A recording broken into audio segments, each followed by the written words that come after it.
Hello! We are happy to help you get the most out of your new Rathburn Ring Stretcher. So we decided to make a video just for you, explaining exactly how to use it to achieve the best results. To demonstrate how to use a Rathburn Ring Stretcher, I will use a plastic mallet, a ring sizing mandrel, and I'm going to use a size 6 ring band. The smallest size you can use on this stretcher is a size 6. First, place your ring over the slotted hollow mandrel. Then slide the narrow smooth mandrel inside. Then, place it on top of the nylon die so it can help suppress the blow. It's important after every couple of hits to check your progress using your ring sizing mandrel. A trick to remove the pin, you can use your mandrel to poke the bottom like this.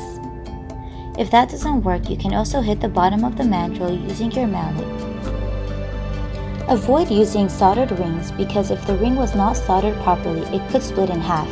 Also, try avoiding any ring with diamonds or gemstone settings as you don't want the diamonds or gems to pop out.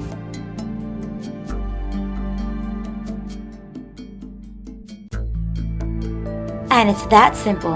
After watching this video, you still have questions, please feel free to contact us. Thank you for watching.